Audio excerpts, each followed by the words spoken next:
Assalamualaikum warahmatullahi wabarakatuh. Kembali lagi dengan saya Rawandi. Di sini saya akan mempresentasikan beberapa materi untuk memenuhi tugas kuliah kewirausahaan.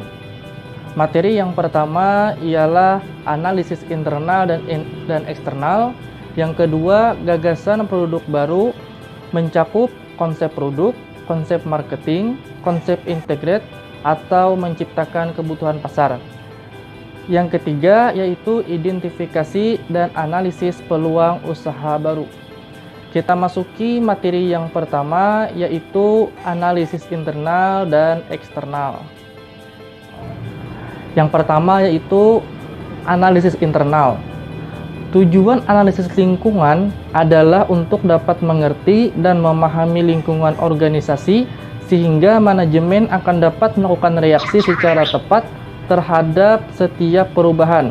Selain itu, agar manajemen mempunyai kemampuan merespon berbagai isu kritis mengenai lingkungan yang mempunyai pengaruh yang cukup kuat terhadap perusahaan. Lingkungan internal ialah lingkungan dalam perusahaan yang perlu diidentifikasi kekuatan dan kelemahannya, yang meliputi yang pertama, relationship among the financial areas of business. Yang kedua, manajemen. Yang ketiga, marketing. Yang keempat, finance atau accounting. Yang kelima, production atau operation. Yang keenam, research and development. Yang ketujuh, computer information system. Dan yang terakhir, human resources.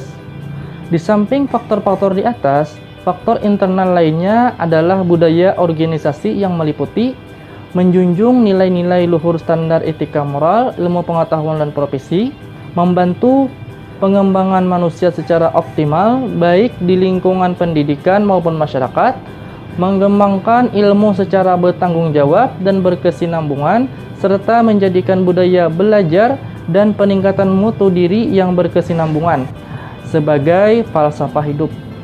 Mengembangkan ilmu bagi kepentingan dan kesejahteraan umat manusia tanpa membedakan agama dan suku bangsa, memperlakukan manusia sesuai dengan martabat dan harakatnya. Kemudian, lingkungan eksternal merupakan faktor penting yang perlu dikaji dalam menentukan pengambilan suatu keputusan. Pengenalan dan pemahaman tentang berbagai kondisi serta dampaknya menjadi hal mutlak yang harus ditelaah lebih lanjut dikarenakan oleh beberapa hal, di antaranya yang pertama, jumlah dari faktor yang berpengaruh tidak konstan, melainkan selalu berubah-ubah. Yang kedua, intensitas dampaknya beraneka ragam. Yang ketiga, faktor tersebut bisa menjadi suatu kejutan yang tidak dapat diperhitungkan sebelumnya, betapapun cermatnya analisis yang dilakukan. Yang keempat, kondisi eksternal yang berada di luar kemampuan organisasi untuk mengendalikannya.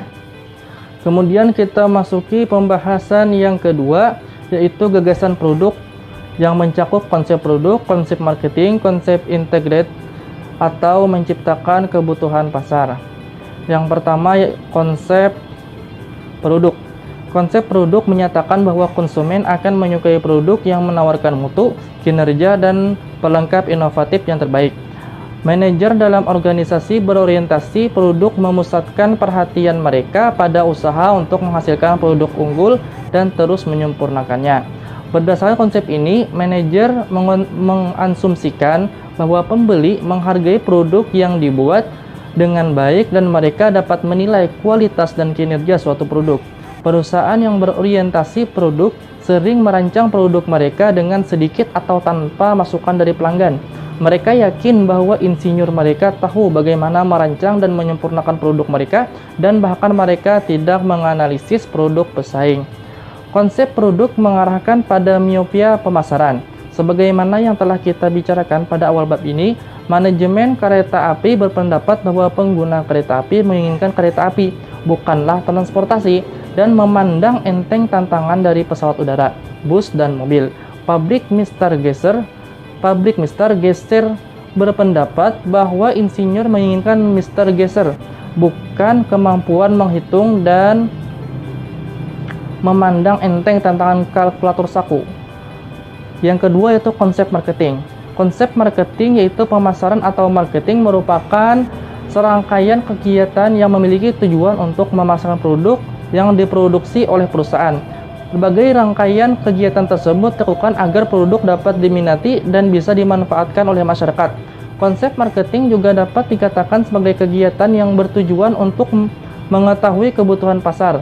Oleh sebab itu, konsep pemasaran atau marketing memiliki arti dan tujuan yang lebih luas dari sekedar memasarkan produk semata. Konsep pemasaran juga sangat berbeda dari konsep penjualan atau sales.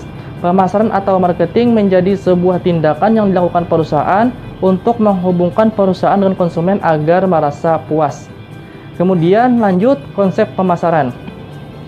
Sebuah perusahaan yang percaya pada konsep pemasaran menempatkan konsumen di pusat tujuan organisasi bisnis. Semua kegiatan diarahkan untuk konsumen. Pengembangan bisnis bertujuan untuk memahami kebutuhan dan keinginan pelanggan. Ini menjalankan strategi pemasaran sesuai dengan riset pasar mulai dari konsepsi produk untuk penjualan. Dengan berfokus pada kebutuhan dan keinginan target pasar, perusahaan dapat memberikan nilai lebih dari para pesaingnya. Konsep pemasaran menekankan strategi tarik atau pull strategi. Ini berarti bahwa suatu merek yang sangat kuat akan membuat pelanggan selalu lebih suka merek Anda daripada merek orang lain. Kemudian konsep pemasaran masyarakat. Ini adalah konsep pemasaran yang relatif baru. Sementara konsep pemasaran masyarakat menyoroti kebutuhan dan keinginan pasar target dan pengiriman value yang lebih baik daripada para pesaingnya. Konsep ini juga menekankan pentingnya kesejahteraan pelanggan dan masyarakat serta secara keseluruhan. Konsep pemasaran masyarakat mengajak pemasar untuk membangun pertimbangan sosial dan etika dalam praktik pemasaran mereka.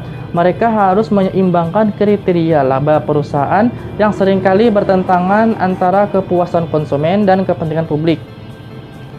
Peluang usaha bukanlah peluang jika kita tidak sanggup menemukan tindakan yang mungkin dan layak untuk mewujudkannya.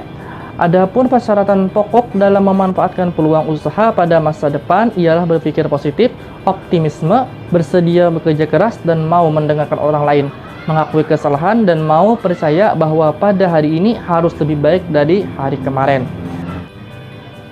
Kemudian kita memasuki materi yang selanjutnya, yaitu identifikasi dan analisis peluang usaha baru. Cara mengidentifikasi peluang usaha atau bisnis yang ada bisa dicari asal saja wirausahaan itu bekerja keras, ulet, dan percaya kepada kemampuan sendiri. Setiap wirausahaan sebenarnya mempunyai peluang untuk maju, untuk menggali dan memanfaatkan peluang usaha atau bisnis. Seorang wirausahaan harus berpikir secara positif dan kreatif. Di antaranya, yang pertama, harus percaya dan yakin bahwa usaha atau bisnis bisa dilaksanakan. Yang kedua, harus menerima gagasan-gagasan baru di dalam dunia usaha atau bisnis. Yang ketiga, harus mendengarkan saran-saran orang lain. Yang keempat, harus mempunyai etos kerja yang tinggi. Yang kelima, pandai berkomunikasi. Baiklah, mungkin hanya itu yang dapat saya sampaikan. Apabila ada kesalahan dalam penyampaian materi yang saya sampaikan, bisa dikomentari dan diberi masukan. Akhirul kalam, wassalamualaikum warahmatullahi wabarakatuh.